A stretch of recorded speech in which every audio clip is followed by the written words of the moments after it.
The cold morning light cut through the office blinds. The air smelled of reheated coffee and old papers. Another day, beginning exactly like all the others. He walked in, hung his coat on the chair, and let his backpack drop beside the desk, just as he always did. A tired body, a mind already behind. Everything about him seemed to be running on autopilot. As he opened the backpack to look for something mundane, his fingers brushed against a folded piece of paper. It wasn't a report. It wasn't a bill. It was too light.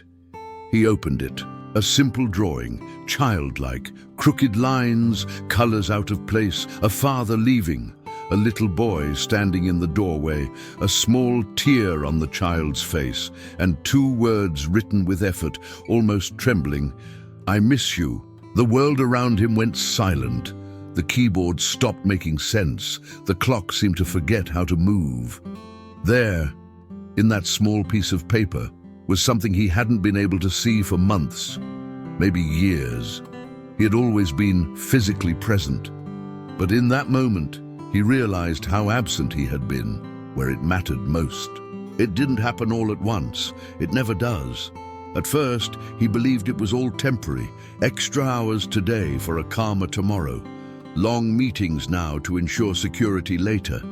He told himself he was doing the right thing. He woke up before sunrise, left the house with careful steps so he wouldn't wake the boy.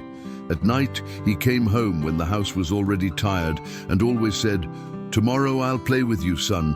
Daddy's tired today." The child grew up between later, tomorrow, and on the weekend. Promises made sincerely and postponed by exhaustion. He loved his son. He never doubted that. But at some point he confused love with responsibility, presence with provision, care with paid bills. The days kept piling up, and without noticing, he stopped hearing the silence. Not the comfortable silence of the house at night, but the other one, deeper, the silence of questions that were no longer asked, of stories that stopped being told before bedtime. The boy still smiled when he arrived, still ran to hug him, until the day he only waved, a small goodbye, polite, contained. And he didn't notice when that changed. That morning in the office, holding the drawing between his fingers, the past didn't come like a movie. It came like a gentle but precise weight. The understanding that absence isn't always abandonment. Sometimes it dresses itself as effort and goes unnoticed. Love never went away. It just became too quiet. He looked at the drawing again. The lines were simple, almost naive. A crooked house, an open door. A boy too small for such a big world. The father was there too, drawn with slumped shoulders, head down, a briefcase in his hand. Leaving. The boy was waving, but he wasn't smiling. A single tear ran down the face, drawn in blue pencil, and above it, written in uneven letters, almost tripping over one another, "I miss you." It wasn't just a drawing, it was a translation. The way his son saw the world, the way he felt the mornings, the quiet way he found to say something he still didn't know how to say out loud. He thought about how many times the boy had watched him walk out the door, how many times he had stood there frozen, holding on to that goodbye, how many times he had stored his longing without knowing where to put it. The encounter didn't happen between father and son in that moment. It happened inside him. A simple truth, impossible to ignore. To his son, he wasn't the tired hero who worked too much. He was just the father who left every day. And for the first time in a long while, he didn't try to justify it. He didn't think about deadlines. He didn't think about bills. He felt. He felt time slipping through his fingers. He felt the empty space in the small routines. He felt that the drawing wasn't a request for guilt, but a silent invitation. There was still time, but not for later. That day, he didn't stay late. He didn't answer the last email. He shut down the computer carefully, as if closing something bigger than a workday.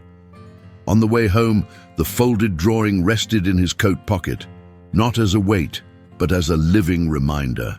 When he opened the door, his son was sitting on the living room floor in front of the lit fireplace, quietly spreading out his toys. He looked up, surprised. The father set his backpack aside, sat down on the floor, right there, unhurried. He looked into his son's eyes and said, "I love you, son. I miss you too when I'm at work. I think about you every day." The boy didn't answer right away. He just smiled, a relieved smile from someone who had been carrying something in his chest too heavy for his age. He rested his head against his father, like someone who finally felt at home again. They played, they laughed. Time, for the first time in a long while, didn't rush. In the days that followed, nothing became perfect. But something changed. Less rushing out the door, more lingering glances, fewer overtime hours at work, more stories before bedtime. The drawing was placed in a special drawer, not as guilt, but as memory. A quiet reminder that love doesn't ask for grand gestures, it asks for presence. Healing didn't arrive like a miracle, it arrived like morning light coming through the window. Slowly, warm, possible. If this story touched your heart, share it with someone you love and join us here at Hearth Tales, a place where stories warm the soul.